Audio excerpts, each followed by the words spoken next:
Hello there, Chris here. Today I'm going to be talking about the Fujinon 23mm f2 and f1.4. I talked about this lens a lot in my past videos.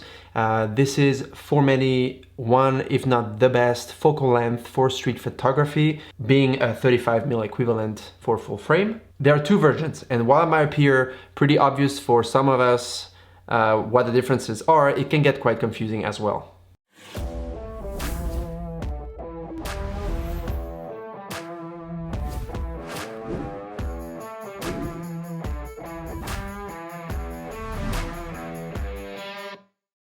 So first of all, let's go through a bunch of specs and see the differences, the main ones, between the two lenses. The f2 version has a minimum focusing distance of 22 centimeters versus 28 for the f1.4 version, which can be a huge advantage in some cases. It is only 6 centimeters though. The f2 version has weather sealing, which combined with a weather-resistant body such as the XT2, XT3 and so forth, can be a game changer for some. If you like shooting in humid or dusty environments, this might be good for you. I don't personally need that so much. The size of the f2 lens is much smaller than the f1.4 lens, and that makes sense with the extra stop of light you are getting. If you want to have a lens that keeps a small package, for example the X Pro or the X2 series with no grip, the smaller size is going to help you with the overall small footprint. If on the contrary you would rather have a better grip or you don't mind the extra few grams and size, then the f1.4 is a great option. If you talk price, you are looking at a lens that is twice the price, and based on the pros and cons I've mentioned so far, it really is up to you to decide if these are good enough or not in order to make your choice. The focusing speed happens faster on the f2 version, but that never really bothered me. I like to use the f2 version here because of its smaller size. It's more compact than the f1.4. I did shoot a bunch with the f1.4 version, which I like a lot, honestly, for specific, choices and types of photos where I need that extra stop of light or that extra bokeh. But for me, for what I get, I prefer to use the f2 most of the time. I have done a bunch of tests between the f2 and the f1.4 to see how the bokeh performs in different situations at different apertures and to see the overall quality of the images.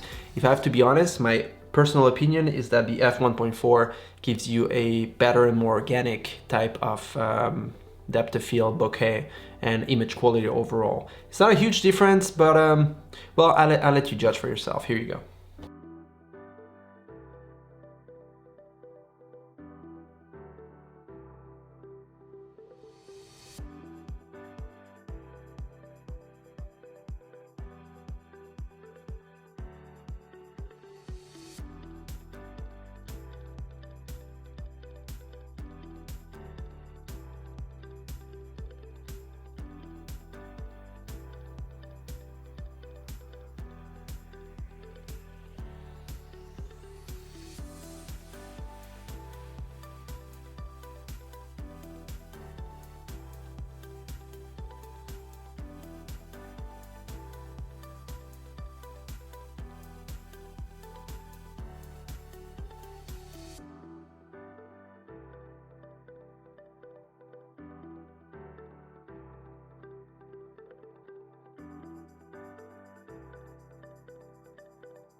There's a lot of debate going on as to which lens is better. Is the f2 or the f1.4 better than the other? Which one should you choose or not, and so forth.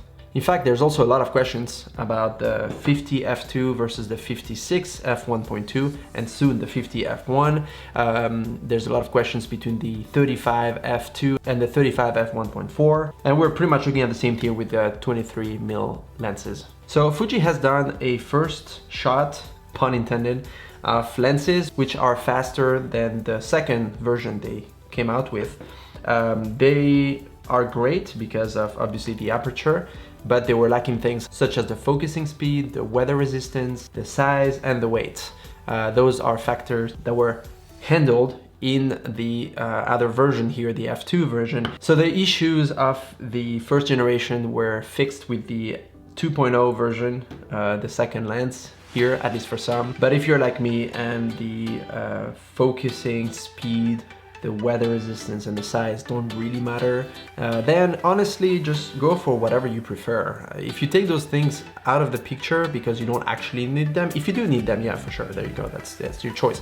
But if you don't need those elements, take the one that for you is the best.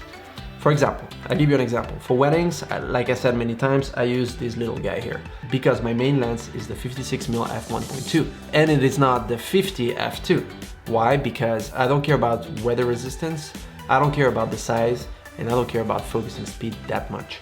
Also, I upgraded to an X-T3 body recently, and the reason for that is because it performs a bit better in autofocus, and when you have old lenses, it can actually help a little bit to improve that focusing speed problem. For example, if you do street photography, I would use the f2 version, and the reason is that it's small, it's compact. I don't care about the extra stop because I mainly shoot at f8 usually, maybe f5.6, but I don't go wider in terms of aperture, so the extra stop of light is something I don't need when I do street photography. In that case, you would take the f2 version.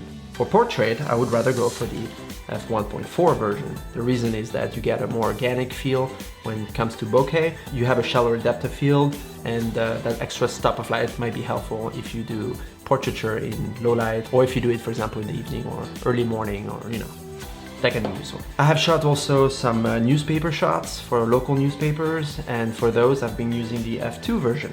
So once again, I go back to the f2 version because they're more everyday life type of shots, more like, groups, and I normally shoot around 5.6 or 8, around those apertures. I don't need wider apertures once again, so for that, I would use the smaller lens. Now, is the extra size of the f1.4 version disturbing, annoying, way too fat, way too big?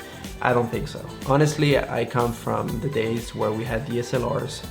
Some people still do, but we used to have those huge lenses, huge bodies with the mirror and so forth. And I can't complain about the size of this thing. I mean, this is so light, you're just not gonna feel the difference. You saw previously in the photos that I showed you the difference of the bokeh between the two photos of my son.